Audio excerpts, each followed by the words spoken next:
يرحم الله من قرأ الفاتحة.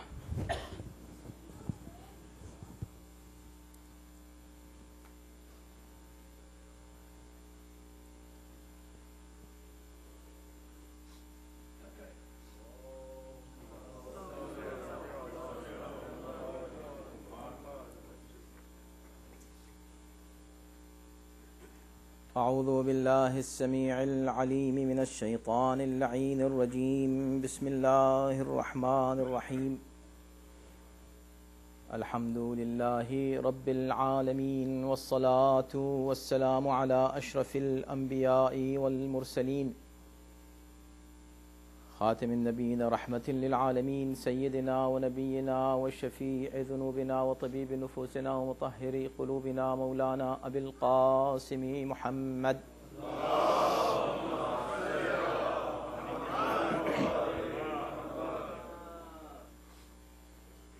وآله الطيبين الطاهرين المعصومين المظلومين ولعنة الله على أعدائهم أجمعين من الآن إلى يوم الدين. أما بعد فقد قال الله سبحانه تبارك وتعالى في كتابه الكريم وهو أصدق القائلين وقوله الحق.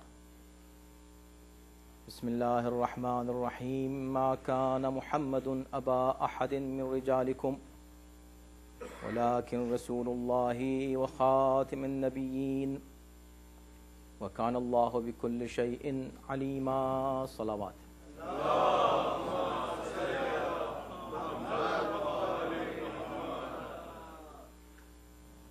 سورہ مبارکہ احزاب کی ایک آیت کریمہ کی تلاوت کا شرف حاصل کیا، جسے یقیناً آپ نے متعدد بار علماء کرام سے منبر سے سماعت فرمایا ہوگا.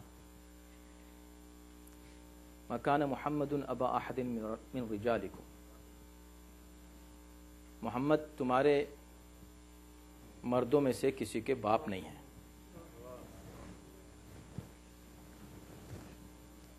باپ کے لیے بہت سے لفظ استعمال ہوتے ہیں، ان میں سے ایک لفظ ہے والد کا، جو قرآن نے استعمال بھی کیا ہے، ووالد وما ولد، لیکن یہاں اب کا لفظ استعمال کیا جا رہا ہے. ما کان محمد ابا احد، تمہارے مردوں میں سے کسی کے باپ نہیں ہے، ولیکن رسول اللہ، باپ نہیں ہیں بلکہ یہ تو صرف رسول ہیں. اب سوچیں کہ قرآنی بلاغت کو اپنے ذہن میں رکھیے اور توجہ یہ کیجئے کہ کسی چیز کا استثناء کرنے کے بعد شدت کے ساتھ سب سے پہلے تو یہ کہا گیا کہ کسی کے باپ نہیں ہیں. ٹھیک ہے، باپ نہیں ہے، ولیکن رسول اللہ، بلکہ بس وہ رسول ہیں. تو کیا رسول ہونا مانع ہے باپ ہونے سے؟ ان دونوں میں کیا ربط ہے؟ ان دونوں میں کیا تعلق ہے کہ بھئی باپ نہیں ہے رسول ہیں؟ ہو سکتا ہے رسول بھی ہوں باپ بھی ہوں. کیا اس سے پہلے ایسے رسول نہیں گزرے ہیں جو باپ بھی تھے؟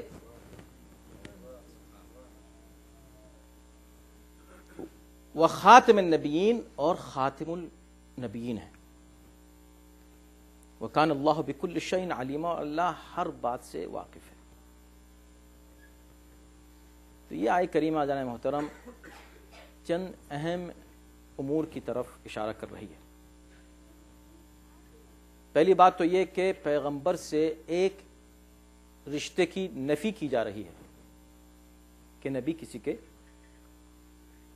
باپ نہیں ہے. اب یہ عجیب بات ہے،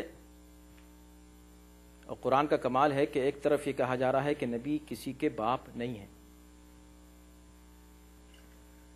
اور ساتھ میں ایک لفظ لگا دیا من رجالکم.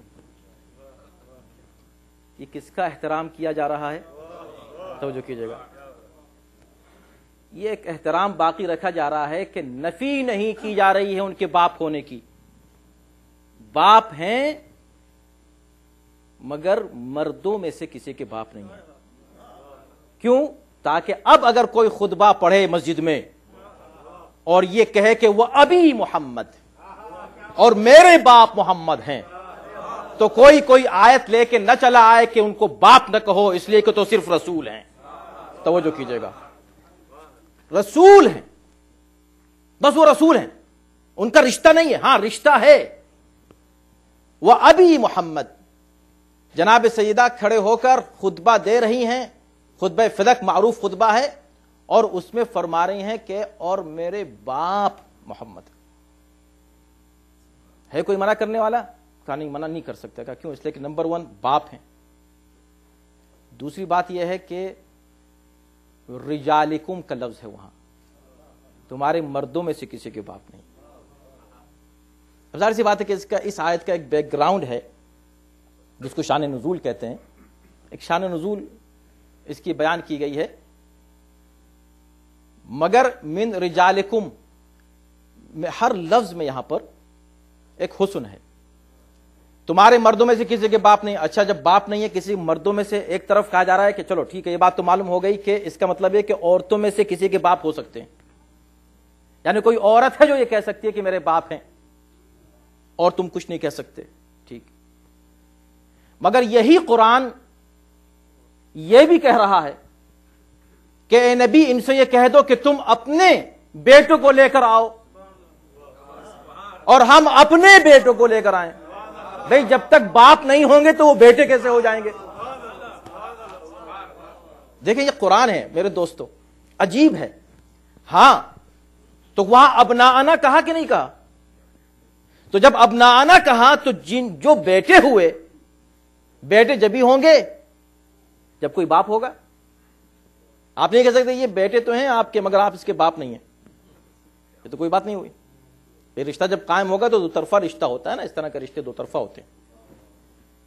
تو کہا کہ نہیں، یہ لفظ دیکھو احتیاط الفاظ میں استعمال جس انداز سے قرآن کرتا ہے کہ تاکہ کوئی شخص کسی غلط فہمی کا شکار نہ ہو جائے. یہ کہا اس لیے کہ چیلنج پر چیلنج کیا جا رہا ہے. من رجال نہیں کہا، من رجالکم، تمہارے مردوں میں سے کسی کے باپ نہیں ہیں، اپنے مردوں میں سے کسی کے باپ ہو سکتے ہیں. توجہ کیجئے گا. اب یہ اپنے مرد کون ہیں؟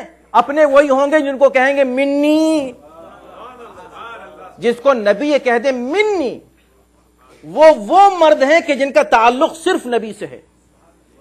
ان کے علاوہ جتنے ہیں وہ تمہارے مرد ہیں. تو تم اپنے تمہارے جتنے بھی مرد ہیں امت کے، امتی خود کو نبی کا بیٹا نہیں کہہ سکتا. ما کان محمد ابا احد من رجالکم ولکن رسول اللہ.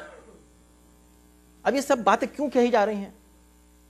اس لیے کہ بھئی رشتے بڑی آسانی سے لوگ قائم کر لیتے ہیں اور پھر ان رشتوں پہ ناز بھی کرتے ہیں.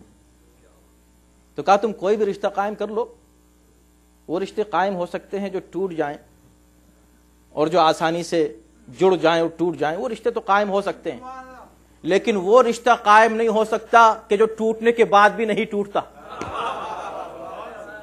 بھئی نوح کا قصہ یاد ہے، ٹوٹنے کے بعد بھی قرآن اس کو بیٹا ہی کہہ رہا ہے نوح کا. توجہ ہے نا. تو کچھ رشتے وہ ہیں جو ٹوٹنے کے بعد بھی نہیں ٹوٹتے، اور کچھ رشتے ایسے ہیں جو جڑنے کے بعد بھی ٹوٹے رہتے ہیں. صلوات بھیجے محمد و آل محمد پر.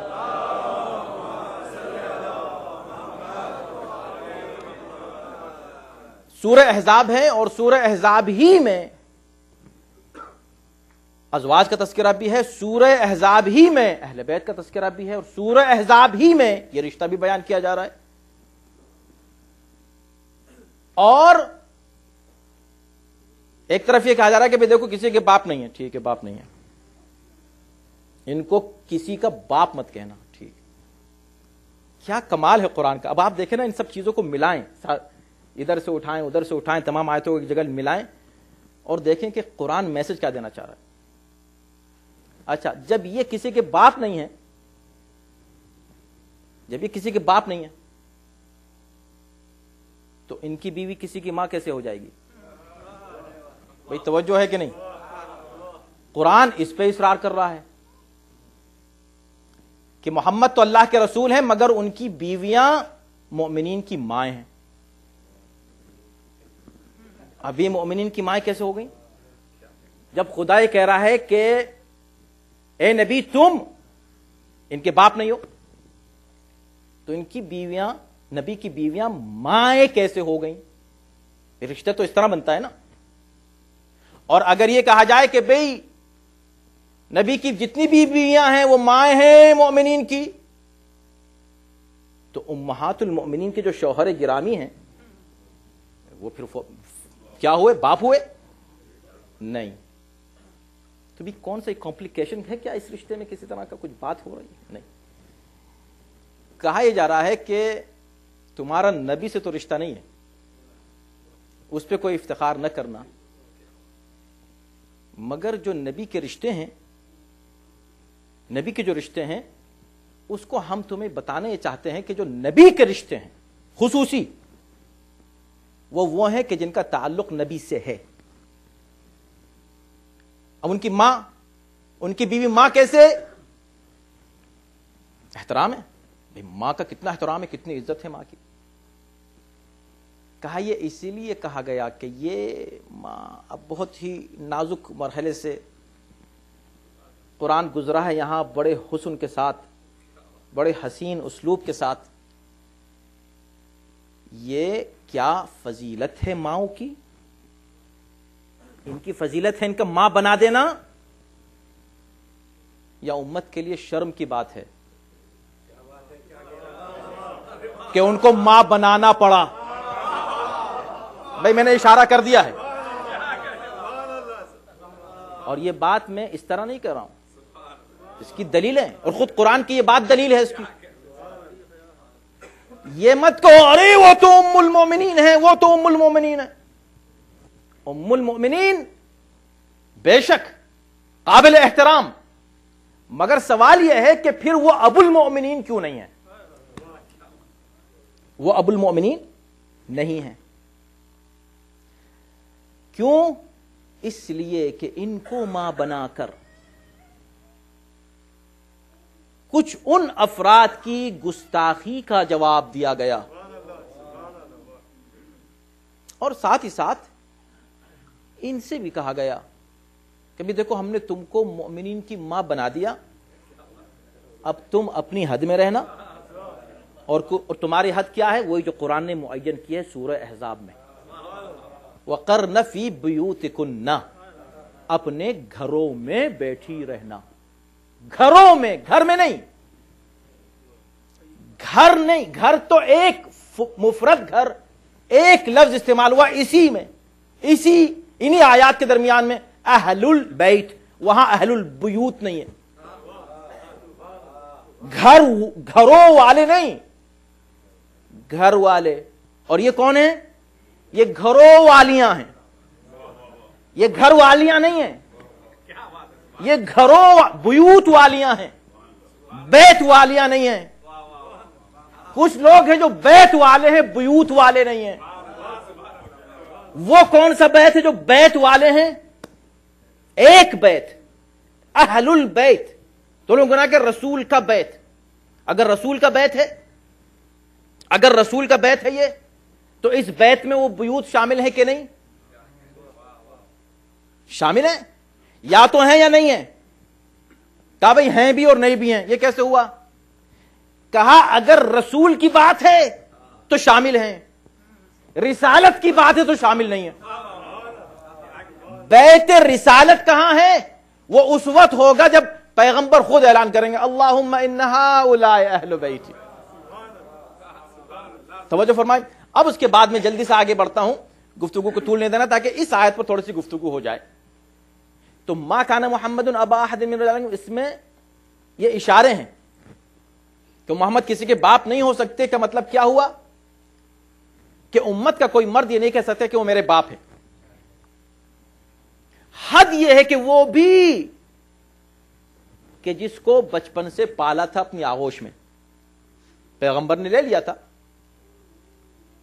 اور پالا تھا زید، وہ بھی خود کو نبی کا بیٹا نہیں کہہ سکتے۔ کیوں؟ اس لیے کہ تمہارے رجال میں سے جو تمہارے مرد ہیں، ہم ایک طرف ان کو منع کر رہے ہیں کہ خبردار کوئی خود کو نبی کا بیٹا نہ کہے، ایک طرف منع ہے، ایک طرف کہا گیا کہ نبی کے بیٹے کون ہیں، حالانکہ بیٹے براہ راست نہیں تھے، بیٹی کے بیٹے تھے۔ یہ صرف اس لیے کیوں؟ اگر اس مفہوم کو سمجھ جائیں، اسی آیت کے اندر ہے کیوں ہے یہ سب کا ریزن یہ ہے کہ ولیکن رسول اللہ، اس لیے کہ یہ اللہ کے رسول ہیں۔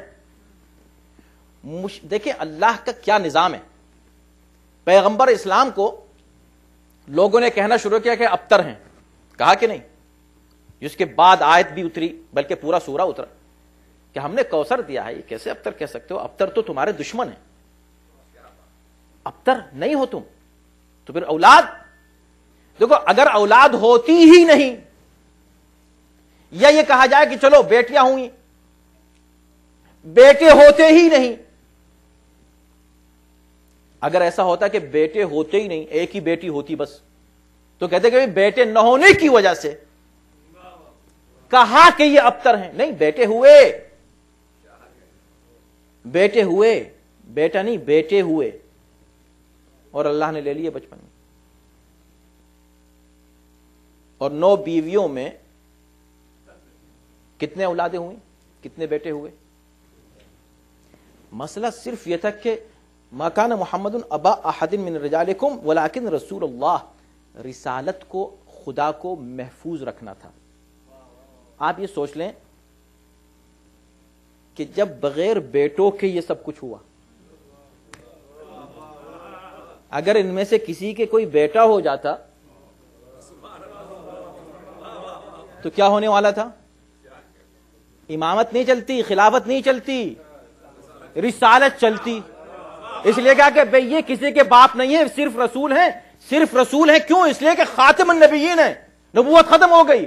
اگر ہم بیٹے دے دیں تو لوگ ان کو نبی بنا لیں گے۔ سمجھ میں آئی بات؟ یہ نظام الہی ہے، ورنہ پوچھو جس کے صدقے میں لوگوں کو بیٹے ملے،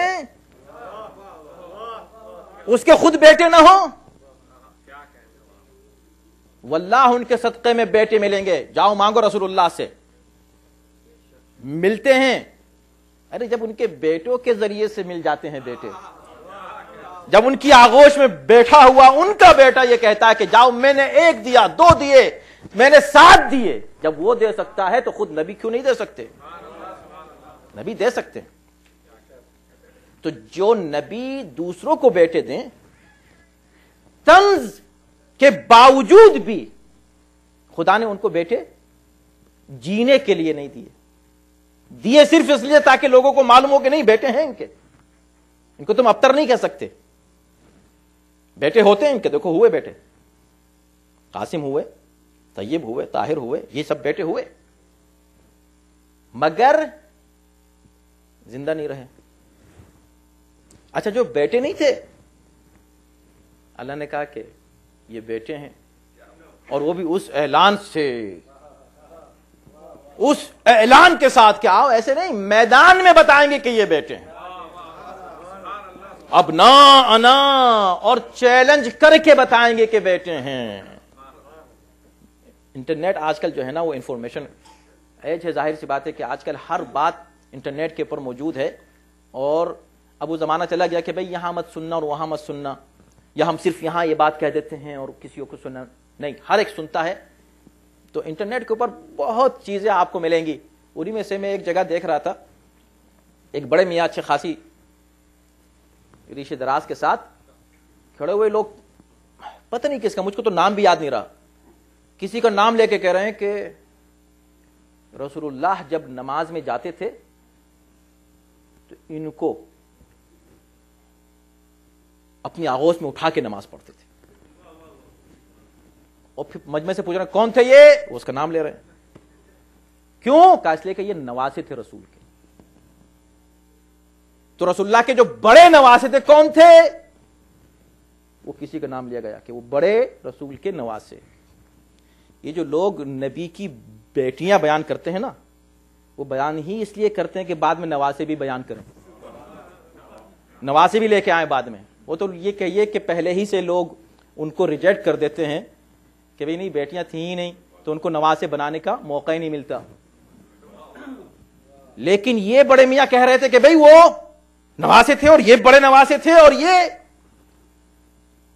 اور ان کا نام لیا جا رہا ہے، اور اس کے بعد شدت کے ساتھ کہ بھئی اصل بڑے نواسے یہ تھے، اور جو حقیقی نواسے ان کا کوئی ذکر نہیں ہو رہا، اس میں تقریر ہے موجود ہے، آپ جا کے پڑھیں دیکھیں۔ تو خیر ہم نے جب اس کو پڑھا تو ظاہر سی بات ہے کہ کچھ ایسی باتیں ہوتی ہیں کہ انسان اس کے اوپر روئے، ماتم کرے یہاں سے، تو ہم نے صرف اس کے اوپر ایک کامنٹ لکھا۔ لوگ اس میں لکھ رہے تھے ارے ہم کو تو پتہ ہی نہیں، یہ تو پہلی بار ہم سن رہے ہیں، بڑی اچھی انفارمیشن ہے، یہ بہت عمدہ، پتہ چلا کہ نواسے اور بھی تھے ان کے، بہت عمدہ، اچھا وہ تو جن کو جو نماز میں پشت پہ چڑھتے تھے وہ یہ تھے، وہ اچھا یہ کسی اور بیٹی کے بیٹے تھے، اچھا یہ تھا، وہ زبردست ہے۔ تو ہم نے اس میں لکھا کہ بھئی اس بڑے میاں سے کوئی یہ پوچھے کہ یہ جو نواسے تھے یہ مباہلے میں کہاں چلے گئے تھے؟ وہاں تو جمع کے صیغے استعمال کیے گئے تھے، وہاں تو اتنی مجبوری سامنے آئی پیغمبر کے کہ صیغے ہیں جمع کے، لے کے جا رہے ہیں صرف 2۔ ان بڑے میاں سے پوچھو بھائی قرآن سے مت ٹکراؤ، اہل بیت کی دشمنی میں، دشمنی اہل بیت سے ہے، لڑائی کر رہے ہیں قرآن سے، اللہ سے۔ یا اللہ اگر یہی تھے نواسے اور ان کو اٹھا کے اور بٹھا کے نماز پڑھتے تھے تو بھائی یہ نواسے اس وقت کہاں چلے گئے تھے؟ اور یہی بات اس سے پہلے اگر پہنچ جائے تو ان سے پوچھے جو کہتے ہیں بیٹیاں 4 تھیں۔ میں جب بیٹیاں 4 تھیں تو بہترین جواب تھا اس وقت کہ تم اکیلی کیوں مانگنے آئی ہو فدق؟ تمہاری باقی بہنیں تو خاموش بیٹھی ہیں۔ اب سمجھے کہ خطبہ فدق کس لیے تھا؟ فدق کی زمین کے لیے نہیں تھا، ایسے لوگوں کو جواب دینے کے لیے تھا۔ صلوات بھیجے محمد و آل محمد۔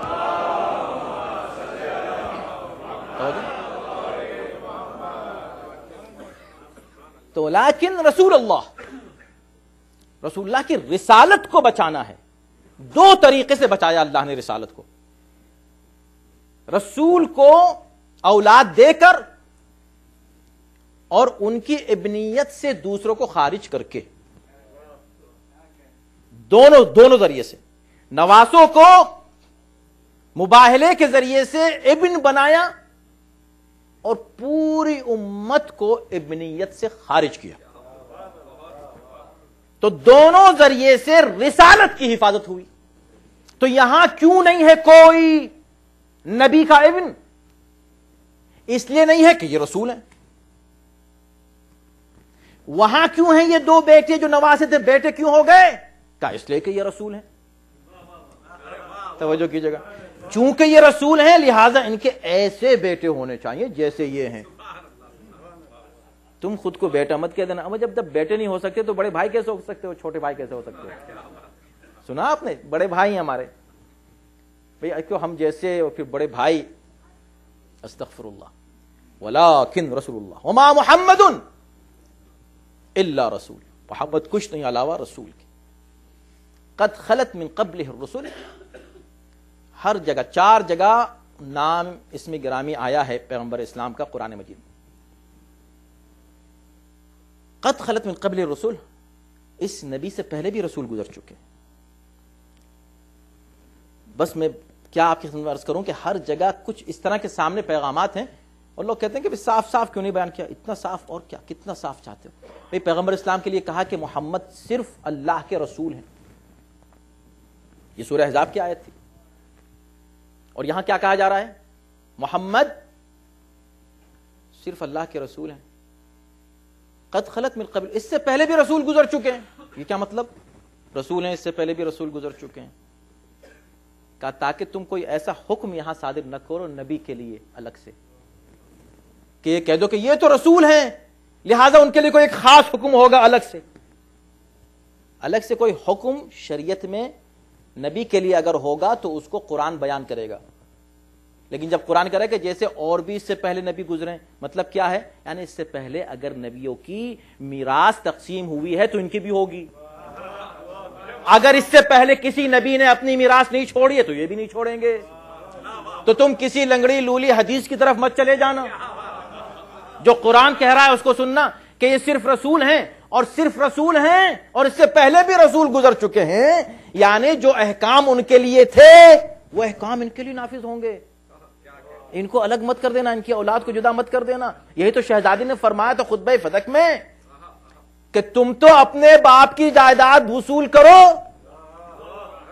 اور میں محروم ہو جاؤں.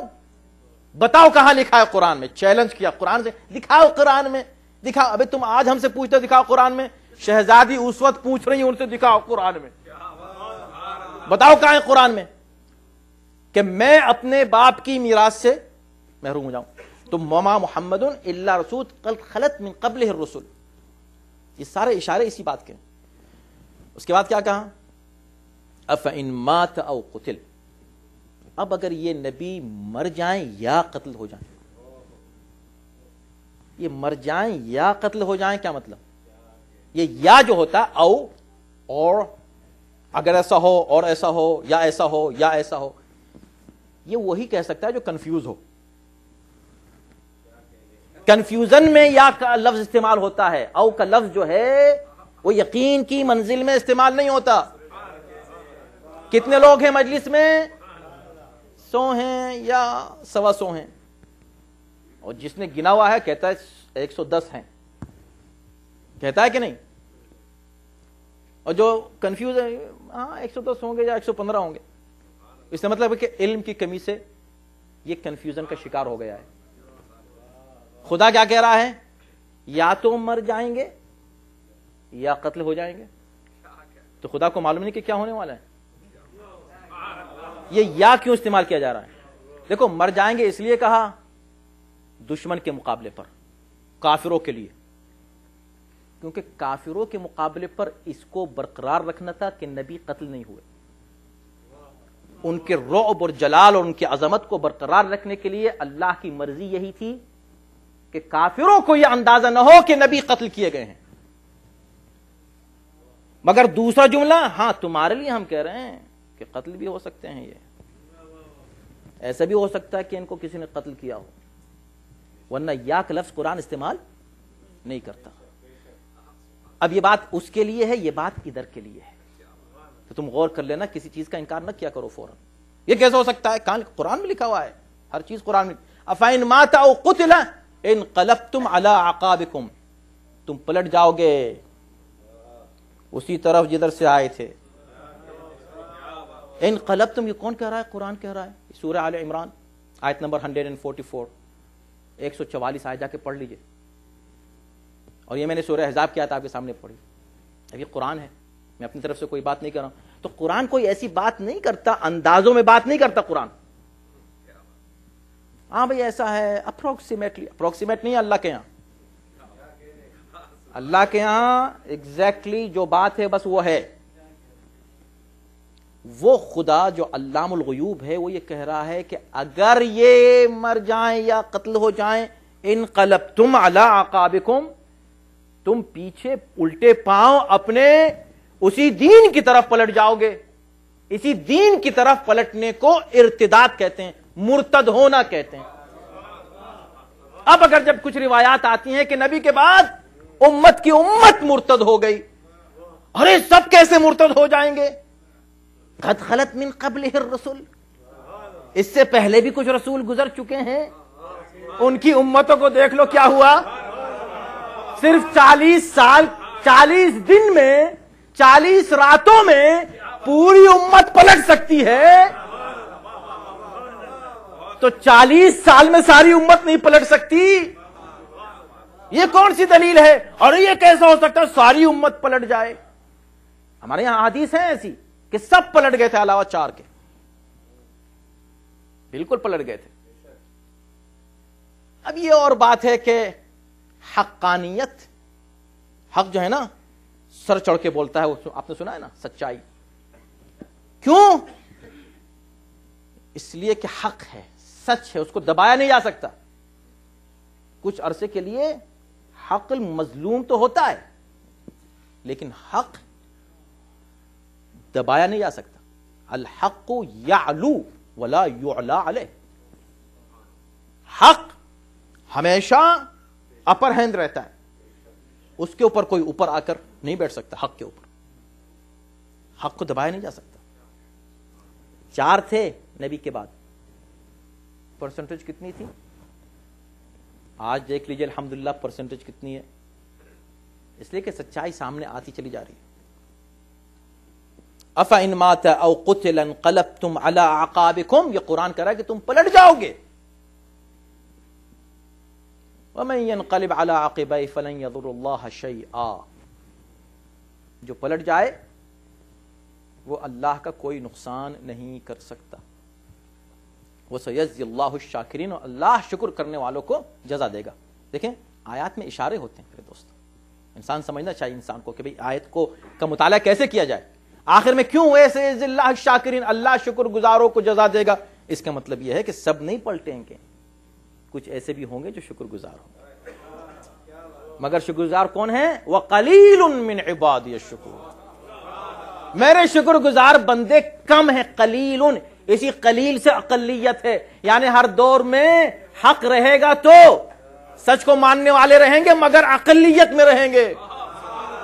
آج لوگ اپنی اکثریت پہ ناز کرتے ہیں, ہم اکثریت میں ہیں, ہم اکثریت میں, تم اقلیت میں ہو. ہم اقلیت میں, الحمدللہ کہ اقلیت میں ہیں. اس لیے کہ قرآن یہ کہہ رہا ہے کہ اقلیت ہی وہ ہوگی جو شکر گزار ہوگی. صلوات بھیجیں محمد و آل محمد.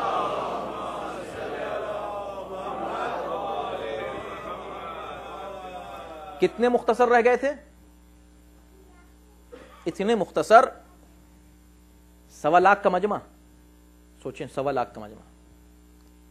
یہ غلط حیرت ہے لوگوں کی, بہت بڑی غلط فہمی ہے. قیامت میں کیا جواب دیں گے مجھے نہیں معلوم. اقرار ہے اس بات کا, اقرار اعتراف ہے کہ ہاں یہ بات کہی گئی. من کنت مولاہ فہذا علی المولا, متواتر حدیث ہے. یہ بھی معلوم ہے کس موقع پر کہی گئی, 1.25 لاکھ کا مجمع. مگر یہ کیسے ہو سکتا ہے کہ امت بھول جائے, ایسے عاشق بھول جائے؟ یہ ایک دھوکہ ہے, اس دھوکے میں مت آنا.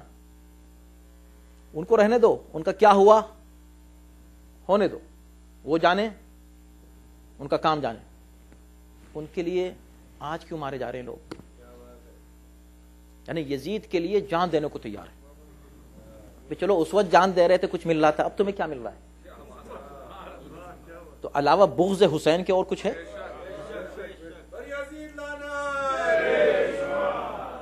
معاویہ کو آپ نے کچھ کہہ دیا تو بس دیکھیں صحابہ کرام کے خلاف ہیں. ارے بھائی معاویہ کے خلاف ہیں. قرآن نے ہم سے کہا کہ معاویہ, اگر تم وہاں ہوتے معاویہ سے ضرور جنگ کرتے, واجب تھا تم پر. دیکھو معاویہ کو کہہ دیا, انہوں نے معاویہ کو کہہ دیا, صحابی رسول. استغفر اللہ. رسول بری ہیں ایسے لوگوں سے کہ تم ان کی نسبت رسول کی طرف دو. رسول بری ہیں, رسول کو مت کہو کہ یہ رسول کے صحابی, ایسے لوگوں کو. تو کوئی اور ریزن ہے آج معاویہ کی حمایت کرنے کا علاوہ بغض علی کے؟ تو کتنے لوگ رہ گئے؟ 1.25 لاکھ کا مجمع تھا. یہ تو وہ مجمع تھا جس نے ڈائریکٹ سنا تھا, اور جب یہ واپس گئے ہوں گے, جو بھی حاجی آتا ہے واپس, اس سے آپ اس کی خبریں سنتے ہیں کہ نہیں, ہاں بھائی بتاؤ ذرا کیا دیکھا کیا سنا. تو وہ ساری باتیں سناتا ہے, مگر وہ بات ضرور سناتا ہے جو اس نے تکلیف میں سنی یا دیکھی. وہ ضرور بھائی وہ تھا, مگر وہاں ایسا جام لگ گیا تھا, 4 گھنٹے وہاں لگ گئے, رسول اللہ نے ایسا جام لگایا. سمجھا, وہ جام تھا کہ صاحب نہ ادھر سے ہٹ سکتے تھے نہ ادھر سے ہٹ سکتے تھے. سمجھے آپ, جام جما کے رکھ دیا وہیں. اب اس کے بعد پھر جب پوچھا گیا ہوگا تو سارے واقعات بعد میں, یہ واقعہ پہلے بیان کیا گیا ہوگا, نیچرل بات ہے. مگر کیا ہوا, کتنے لوگوں نے یاد رکھا اس کو؟ بات تمام ہو رہی ہے, میں آپ کو اختتام کی طرف لے جانا چاہ رہا ہوں تاکہ آپ کو معلوم ہو کہ آیت کہہ کیا رہی ہے. یہ ہم نہیں کہہ رہے ہیں, کوئی جذبہ نہیں ہے, کوئی جذباتی بات نہیں ہے, کسی کی محبت یا کسی کی مخالفت میں ہم نہیں کہہ رہے ہیں. کچھ چیزیں ہیں قرآن کے سامنے, بالکل سامنے کی چیزیں ہیں. قرآن بات کر رہا ہے, جاؤ آیت میں نے آپ کے سامنے پڑھی ہے, حوالہ دیا ہے, جا کے پڑھو خود. افإن مات او قتل انقلبتم على اعقابكم, پلٹ جاؤ گے, پلٹ جاؤ. یعنی قرآن تو کہہ رہا ہے پلٹ جاؤ گے. اچھا قرآن کس سے کہہ رہا ہے پلٹ جاؤ گے؟ ابو لہب سے؟ سوچے, ابو جہل سے کہہ رہا ہے تم پلٹ جاؤ گے, پلٹے وہ جو کہیں آیا ہو، وہ تو بیچارہ آیا ہی نہیں، اس کے لیے تو ایک سورہ ایسے نازل ہو گیا کہ وہ ہٹتا ہی نہیں ہے سورہ وہاں سے ابو لہب کے لیے. اللہ نے کہا نہیں کوئی بات نہیں، ابو لہب کا چھوٹا ہوگا سورہ، ان کے لیے ہم بڑا سا سورہ منافقون نازل کریں گے، اس کی فکر مت کرو. تو یہ کون ہے؟ سوچنے کی بات ہے کہ کون ہے جن سے کہا جا رہا ہے کہ تم پلٹ جاؤ گے. اب سوچیں کہ جس کے لیے قرآن کہہ رہا ہے پلٹ جاؤ گے، وہ کون سا نظریہ ہے، کہاں سے سٹارٹ ہوا، کیسے سٹارٹ ہوا؟ نہیں نہیں نہیں نہیں نہیں، کسی کو کچھ مت کہو. جس نے بھی رسول اللہ کو دیکھ لیا ایک بار وہ رسول کا صحابی ہے، بس اب خبردار کچھ مت کہو. رسول کا صحابی تو برا ہو ہی نہیں سکتا، ہو ہی نہیں سکتا، امکان نہیں. اور کرو گے تو تم کافر ہو، کافر ہو تو تم کو مار دیا جائے گا، قتل کر دیا جائے گا. تو یہ نظریہ کہاں سے سٹارٹ ہوا؟ یہ سٹارٹ انہی لوگوں نے کیا جو پلٹ گئے تھے. کہ اب ہم کو ایک ایسا فارمولا لانا ہے کہ ہم پلٹ تو گئے لیکن کوئی ہمیں کچھ کہے نہیں، اس لیے کہ ہم صحابی ہیں، اس لیے کہ ہم صحابی ہیں. مگر یہ جو پلٹے، پتا کیسے چلے کہ پلٹے؟ اب اگر اس کا معیار نہ ہو تو مشکل ہو جائے واقعا. دیکھیں یہ تو طے ہے، قرآن نے کہہ دیا کہ پلٹے، تم پلٹو گے. اور پھر معتبر کتابوں میں بھی ہے، بخاری جیسی کتاب میں بھی ہے کہ پیغمبر اسلام قیامت کے دن کہیں گے ارے یہ تو میرے صحابی ہیں. آواز آئے گی یہ تمہارے صحابی، تم کو پتہ نہیں تمہارے بعد کیا کیا؟ ما احدثوا بعدک. تمہیں پتا ہے بخاری میں اور لفظ صحابی، اصحابی، یہ میرے صحابی ہیں. ہم لوگ صحابی کے خلاف نہیں ہیں، ہم سے زیادہ کوئی صحابہ سے محبت کر بھی نہیں سکتا. ہم ہی تو ہیں جو صحابہ کی عزت بچانا چاہتے ہیں ایسے لوگوں کی صحابیت کا انکار کر کے. ہم ہیں جو کہہ رہے ہیں خبردار اس کو مت صحابی کو، اس کو مت صحابی کو. یہ صحابی نہیں ہے بھئی. جو لوگ مولویوں کے دشمن ہیں نا علماء کرام کے، وہ ہر ایرے غیرے کو مولانا کہہ کے کہتے ہیں دیکھو وہ جو چور ہے وہ دیکھو دیکھو دیکھو مولانا ایسے ہوتے ہیں. بھئی مولانا چور ہے یا چور مولانا بن گیا ہے؟ وہی تو ہم بچانا چاہ رہے ہیں. اس اہم منصب صحابیت کی حفاظت ہم کرنے والے ہیں. خبردار ہر کس و ناکس کو صحابی مت کہہ دینا. ہم عزت کرتے ہیں صحابہ کی، مگر پتہ کیسے چلے؟ بس آخر میں تاکہ گفتگو کسی نتیجے پہ پہنچے. جب ہم نے ایک بات شروع کی ہے تو معلوم کیسے ہو؟ معیار ہونا چاہیے نا، کوئی ہر چیز لوجیکل ہونی چاہیے. ہم ان لوجیکل بات کو کیوں کریں اور کیوں قبول کریں؟ اب یہ کیسے معلوم ہو کہ کون پلٹا کون نہیں پلٹا؟ کیسے پتہ چلے؟ ہاں بالکل یہ معلوم ہونا چاہیے. اس کے لیے کوئی ایسا سیدھا معیار ہونا چاہیے کہ جس میں بس اس کے کوئی بحث کی گنجائش نہ رہ جائے. کہ ہاں بتائیے. بھئی دیکھو رسول اللہ ہیں، اگر کوئی رسول اللہ کے سامنے کھڑے ہو کے گستاخی کرے رسول اللہ سے، اگر کوئی رسول اللہ کی شان میں گستاخی کرے تو آپ مانیں گے کہ وہ مومن ہے؟ کہ نہیں ہم تو نہیں مانیں گے مومن ہے. بس تو اب یہ دیکھ لو کہ کسی نے رسول اللہ کی شان میں گستاخی کی کہ نہیں. ارے اگر ایک نے کر لی تو آپ سب کو کیوں کہہ رہے ہیں؟ ہاں بالکل صحیح بات ہے. اور وہ تو آخری بات تھی، ہو سکتا ہے معافی مانگ لی ہو، کوئی بات نہیں. ہر بات کا امکان رکھو، تھوڑا سا جھگڑا نہیں کرنا ہے، سامنے کے سیدھی کامن سینس کی باتیں کرنی. ٹھیک ہے. اب ہمیں اور کلیئر معیار چاہیے اس سے بھی زیادہ، کہ کوئی شخص رسول کے مقابلے پر 2 بار آیا ہو گستاخی کرنے. ایک بار آیا تو چلو تم نے کہتے معاف کر دیا ہوگا، مقصد یہ تھا. دوسری بار آئے اور بڑی گستاخی کرنے کو آئے. اکیلا آئے نہیں، 10 آئیں، 15 آئیں، 20 آئیں اور دوسرے لوگ خاموش رہیں، اس کا ساتھ دیں، تو نتیجہ کیا ہوگا؟ ظلم کا ساتھ دینے والا دنیا کے ہر قانون میں ظالم مانا جاتا ہے. سازش میں اگر کوئی سا شریک ہے، اس نے خود قتل نہیں کیا مگر سازش میں شریک تھا، کہ اس کو چھوڑ دے گی گورنمنٹ؟ اس کو بھی گرفتار کیا جائے گا، اس کو بھی مارا جائے گا، اس کو بھی قاتل مانا جائے گا. تو دیکھو معیار کیا ہے، ہم کسی کو مومن کیسے مانے؟ معیار صرف رسول ہے. ابھی آپ نے کیا کہا؟ رسول کے صحابی. کس کے صحابی؟ صرف صحابی کہہ کے نہیں جا سکتے، رسول کے یعنی نسبت. تو اس کا مطلب کیا ہوا کہ معیار کون ہے؟ تو کی محمد سے وفا تو نے تو ہم تیرے ہیں. شرط کیا ہے؟ کی محمد سے وفا. تو ذات پیغمبر اسلام ہی کرائٹیرین ہے ہر چیز کا، ہے کہ نہیں؟ معیار کیا ہوا؟ رسول کی ذات۔ اب اگر کوئی رسول کی ذات کے مقابلے پر آ جائے تو وہ شخص مرتد ہو گیا، پلٹ گیا، اور جو ذات پیغمبر اسلام سے منسلک رہے، مربوط رہے، ذات سے، میں ذات کی بات کر رہا ہوں، وہ شخص کون ہے؟ وہ مومن ہے، اور وہ مرتد نہیں ہو سکتا، اس لیے کہ رسول اللہ سے لگا ہوا ہے، رسول اللہ سے ہٹا نہیں ہے۔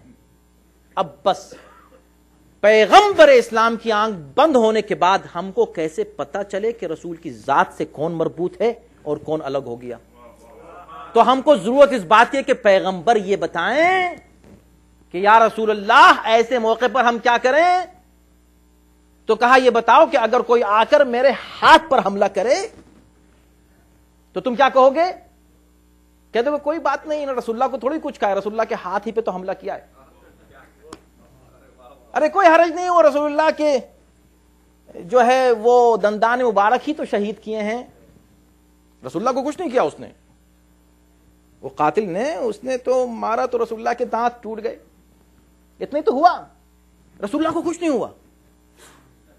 بس یہی حال آج امت کا ہے، پیغمبر کہہ کہہ کے چلے گئے فاطمہ تو بضعۃ منی، فاطمہ میرا ٹکڑا ہے، میرا جز ہے، جز ہے جز۔ اب اگر کوئی جز کی توہین و اہانت کرتا ہے اور اس پر ظلم کرتا ہے تو یہ کل پر ظلم ہے کہ نہیں ہے؟ اب ڈاکے اٹھا کے دیکھ لو تاریخ، اور یہ دیکھو، اس میں شک بھی اس لیے نہیں ہو سکتا کہ ایک بی بی جس کی عمر شریف 18 سال ہو، باپ کے آنکھ بند ہوتے ہی اسے کیوں کہنا پڑ رہا ہے صبت علیہ مصائب العمر؟ ایسی کیا بات ہے؟ کیا بات ہے؟ آپ سوچیں کہ اگر کسی کا انتقال ہوتا ہے تو سب پہنچ جاتے ہیں اس کو پرسہ دینے کے لیے، اور جتنی بڑی شخصیت ہوتی ہے اتنا زیادہ مجمع پہنچتا ہے، اور ہر شخص چاہتا ہے کہ جا کر اس کی اولاد کو دوسرے سے پہلے پرسہ دے۔ اور اگر مرنے والا ایسا ہے کہ جس سے لوگوں سے کو محبت ہے، عشق ہے، پیار ہے، تو جتنی محبت ہوتی ہے اس سے اتنا ہی تڑپ کے جاتا ہے پرسہ دینے کے لیے۔ پوچھو مورخ سے کہ یہ بتاؤ جب نبی اس دنیا سے گئے ایک بیٹی چھوڑ کر گئے، اس ایک بیٹی کو کتنے لوگوں نے آ کر پرسہ دیا؟ پرسہ کس طرح دیا جا رہا ہے کہ دروازے پر آگ اور اکلی لے کر جمع ہوتے ہیں اور آواز دی جاتی ہے کہ فاطمہ ہم اس دروازے میں آگ لگا دیں گے، ہم اس دروازے کو آگ لگا دیں گے۔ اور جو مظالم ہوئے ہیں اس کو خطبہ پڑھ بھی نہیں پاتے، پوری بات پڑھ بھی نہیں سکتے، اس لیے کہ سننے والے اس کو سن نہیں سکتے۔ مگر شہزادی نے جو جملہ کہا ہے نا، واقعاً زندگی ہو گئی ہے سنتے سنتے اس جملے کو، مگر تازہ لگتا ہے جملہ، صبت علیہ مصائب العمر۔ اتنی مصیبتیں پڑی کہ دنوں پہ پڑتی تھے رات میں تبدیل ہو گئی۔ آپ اندازہ کیجئے، اللہ اکبر، شہزادی باپ کے مرنے کے بعد، دیکھیں بہت سی مصیبتیں ہوتی ہیں جن کو سن کے ہم گزر جاتے ہیں، گزر جاتے ہیں۔ دیکھیں یہ خود اتنی بڑی مصیبت ہے کہ نبی کی بیٹی دربار میں جائے اور حق مانگنے کے لیے جائے، اور نہ صرف یہ کہ حق مانگنے کے لیے جائے، واپس آئے اور حق نہ ملے۔ جب واپس آئی ہیں، گھر واپس آ گئیں، حق نہیں ملا، روتی ہوئی واپس چلی آئیں، روتی ہوئی واپس چلی آئیں۔ جب گھر میں آئیں، داخل ہوئی تو حسن کے اوپر نظر پڑی، حسین پر نظر پڑی، دونوں کو سینے سے لگا لیا۔ ایک مرتبہ نظر اٹھائی تو کیا دیکھا؟ 5 سال کی بچی زینب چلی آ رہی ہے۔ اماں آپ دربار میں گئی تھی، حق مل گیا؟ سینے سے لگا کے کہا بیٹی میں تو گئی ہوں اس دربار میں، ایک وقت ویسا آئے گا جب تو بھی ایک دربار میں جائے گی۔ اللہ اکبر، دربار میں جانا خدا کی قسم فاطمہ کا، یہ تصور کون؟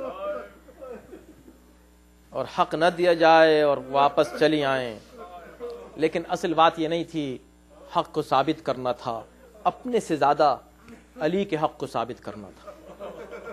آپ دیکھیں خطبہ فتح اٹھا کر دیکھیں، توحید، رسالت، قرآن، امامت، ان کا دفاع کیا ہے، ہمیشہ امامت کا دفاع کیا ہے شہزادی میں۔ علی وہ ہے کہ جس نے ہر نبی کا دفاع کیا، فاطمہ وہ ہے جس نے علی کا دفاع کیا۔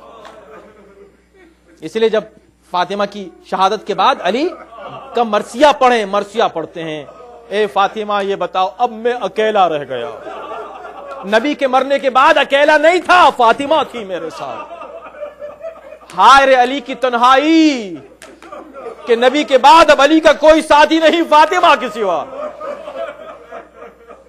فاطمہ کے سوا کوئی ساتھی نہیں، چند ساتھی ہیں۔ تاریخ کہتی ہے اللہ اکبر کہ جب علی کو گرفتار کر کے لے کر چلے، گلے میں رسن ڈال کر، کس کی مجال جو شیر خدا کے گلے میں رسن ڈالے، لیکن یہ ہارون امت محمدی ہے۔ سر جھکائے ہوئے علی چلتے ہیں، مگر یہ واقعہ کب ہوا؟ یہ وہ نازک مرحلے ہیں کہ جس کو سن کر کلیجہ پھٹتا ہے۔ اکثر لوگ سوچتے ہیں کہ یہ علی کے ہوتے ہوئے کیسے ممکن ہے کہ کوئی فاطمہ پر حملہ کرے؟ بے شک کس کی مجال، کس کی مجال، کبھی تصور بھی نہ کرنا کہ علی کے سامنے ایسا ہوا ہو۔ نہیں، فاطمہ کے گھر کے دو دروازے تھے،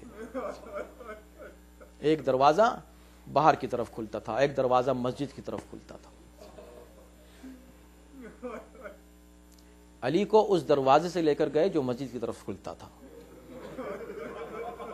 آگ اور لکڑی اس دروازے پر جمع کی گئی جو باہر کھلتا تھا، وہاں دروازہ کھٹکھٹایا گیا، کھولو دروازہ، اور شہزادی آتی ہیں، کیا بات ہے،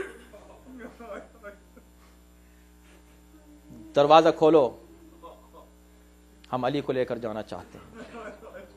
علی کا دفاع کرنے والی کہتی ہے کہ علی، اس میں حسین اور حسن بھی تو ہیں۔ کہاں حسن و حسین بھی ہیں، ہم جانتے ہیں، اگر تم نے دروازہ نہیں کھولا تو ہم آگ لگا دیں گے۔ یہ سننا تھا کہ شہزادی نے جب یہ کہا کہ حسن و حسین ہیں تو کہا ہوا کریں، ہوا کریں حسن و حسین۔ دروازے کو آگ لگا دی گئی، دروازہ جلنے لگا، اس طرف دروازہ جل رہا ہے اور اس طرف شہزادی پر دروازہ گرایا جا رہا ہے۔ اب وہ دروازہ گرانے کی کیفیت کو میں خود بیان بھی نہیں کر سکتا، میں اس کو پڑھ بھی نہیں سکتا، بس تاریخ یہ کہتی ہے کہ دروازے میں کیلیں تھیں، کیلیں، ان دروازے کو جب دھکیلا گیا ہے شہزادی پر، شہزادی پردے کی وجہ سے دروازے کے پیچھے آ گئی، در و دیوار کے درمیان شہزادی۔ اب ظالم نے جو دروازہ دھکیلا شہزادی پر، بس شہزادی کی ایک آواز آئی، فضا دوڑو قد قتلوا ما فی احشائی، آؤ فضا دوڑو، میرا محسن شہید ہو گیا۔ کہاں کہاں زخم آیا ہوگا شہزادی کو، کس کس جگہ زخم آیا ہوگا؟ تاریخ کہتی ہے کہ سینے پر بھی ایک زخم تھا، بازو پر بھی ایک زخم تھا، پہلو پر بھی ایک زخم تھا۔ زخموں سے چور ہو کر شہزادی زمین پہ گرتی ہیں، میں آپ کو بیان نہیں کر سکتا، جو کتابوں میں لکھا ہوا ہے اس کو پڑھا نہیں جا سکتا، اس کو بیان نہیں کیا جاتا، اور ان سب کے نام لکھے ہیں جو آئے تھے، کس نے کیا کیا، کس نے کیا گستاخی کی، کس نے تازیانہ مارا شہزادی کو، کس نے در و دیوار کے درمیان پیسنے کی کوشش کی شہزادی کو۔ کس نے اور اہانت کی شہزادی کی؟ ان اہانتوں کو انسان نہ بیان کر سکتا ہے نہ پڑھ سکتا ہے، مگر اس کیفیت میں جبکہ خود فرماتی ہیں کہ میرے بچے کو مار دیا میرے پیٹ میں، میرا محسن شہید ہو گیا، آؤ فضدہ دوڑی ہوئی آؤ۔ جب فضدہ دوڑ کر آئی ہیں اٹھانے کے لیے تو سہارا دے کر اٹھانے لگی۔ ایک مرتبہ پوچھا، فضدہ میں نے پکارا تو تم کو تھا، مگر توقع یہ تھی کہ علی دوڑے ہوئے آئیں گے۔ علی کہاں ہے؟ کہا شہزادی علی کو لے کر گئے ہیں، علی کو رسن میں جکڑ کر لے کر گئے ہیں۔ بس یہ سننا تھا کہ اپنی تکلیف بھول گئے۔ اب شہزادی کو اپنی تکلیف یاد نہیں رہی، ایک مرتبہ باہر نکلی آواز دیتی ہوئے، خلو ابو الحسن، ابو الحسن کو چھوڑو۔ جب کسی نے توجہ نہیں کی، عجیب روایت ہے یہ کم سے کم 9 کتابوں کی روایت ہے جو آپ کے سامنے پڑھ رہا ہوں، 9 معتبر کتابوں کی روایت۔ شہزادی خدا جانے کس کیفیت میں تھی وہ تو کوئی بیان نہیں کر سکتا، لیکن اپنی تکلیف بھول کے علی کی حمایت کے لیے چلی، امامت کی حمایت کے لیے فاطمہ باہر نکلتی ہے، ابو الحسن کو چھوڑ دو۔ اگر تم نے ابو الحسن کو نہیں چھوڑا، فاتح خیبر و خندق، انبیاء کی حفاظت کرنے والا، آج اس کی محافظ کون بن کر آئی ہے؟ فاطمہ۔ چھوڑو ابو الحسن کو۔ اور پھر اس کے بعد جب لوگوں نے نہیں سنا تو آواز دی، اگر تم نے ابو الحسن کو نہیں چھوڑا تو میں اپنے سر کے بال کھول دوں، میں ابھی نانا کے روزے پر جاتی ہوں، میں تمہارے لیے بد دعا کرتی ہوں، تم سب تباہ ہو جاؤ گے۔ یہ کہہ کے شہزادی نبی کے روزے کی طرف چلی۔ علی نے ایک مرتبہ آواز دی، سلمان جلدی جا کر فاطمہ کو روکو، فاطمہ بد دعا نہ کر دے۔ میں پوری روایت پڑھنا چاہتا ہوں، تھوڑی سی سن لیجئے۔ سلمان دوڑے ہوئے آتے ہیں، سلمان دوڑے ہوئے آتے ہیں، ہاتھوں کو جوڑ کر کرتے ہیں، شہزادی آپ کی آواز کسی نے سنی ہو یا نہیں سنی ہو، علی نے آپ کی آواز سن لی۔ شہزادی بد دعا نہ کیجیے گا۔ کہا سلمان اب مجھ سے اس وقت کچھ نہ کہو، تم دیکھ نہیں رہے ہو علی کو لے کر گئے، تم کہہ رہے ہو بد دعا نہ کروں۔ میں اپنی کیفیت کے لیے بد دعا نہیں کروں گی، مجھ پہ ظلم ہوا بد دعا نہیں کروں گی، علی پر ظلم ہو رہا ہے میں ضرور بد دعا کروں گی۔ شہزادی کے قدم آگے بڑھنے لگے تو ایک مرتبہ سلمان نے ایک جملہ کہا، شہزادی آپ جا تو رہی ہیں لیکن میں آپ سے کہنا یہ چاہتا ہوں کہ یہ علی کا حکم ہے کہ شہزادی آپ پلٹ آئیں، بد دعا نہ کریں۔ جیسے یہ سنا تو سر جھکایا، سلمان یہ علی کا حکم ہے؟ ہاں علی کا حکم ہے۔ علی کہہ رہے ہیں تو واپس جا رہی ہوں، علی کہہ رہے ہیں تو واپس جا رہی ہوں۔ جیسے ہی میں نے یہ تاریخ میں جملہ پڑھا، اب میری سمجھ میں آیا کہ زینب کو ثانیہ زہرا کیوں کہتے ہیں۔ سلے زینب یہاں پر کھڑی ہوئی، تڑپ تڑپ کی آواز دے رہی ہے، کوئی میرے حسین کو بچا لے، عباس آ جاؤ، علی اکبر آ جاؤ، قاسم آ جاؤ۔ ارے وہ فاطمہ تھی علی کو بچانے چلی، اور یہ زینب ہے جو حسین کو بچانے چلی۔ وہاں کسی نے فاطمہ کی نہ سنی، یہاں کسی نے زینب کی نہ سنی۔ وہاں حکم امام تھا تو یہاں بھی ایک مرتبہ نظر اٹھا کے حسین نے دیکھا، زینب واپس خیمے میں چلی جاؤ۔ جیسے یہ حکم ملا، زینب تڑپ کے روتی ہوئی واپس تو آ گئی، مگر یہی توجہ رہی، ہائے میرا حسین کا کیا ہوا ہوگا۔ میں کہوں گا شہزادی، اے فاطمہ زہرا، اے مظلوم کونین، آپ علی کو بچا کے لے تو آئیں، مگر جب زینب پلٹ کر آئی تو آندھیاں چلنے لگی، قیامت کے آثار نمودار ہوئے۔ اے میرے لال سید سجاد، اٹھو ذرا بتاؤ، پھوپھی اماں خیمے کا پردہ تو اٹھائے۔ اب جو پردہ اٹھا تو نظروں نے کیا دیکھا، سر حسین نو کے نیزہ پر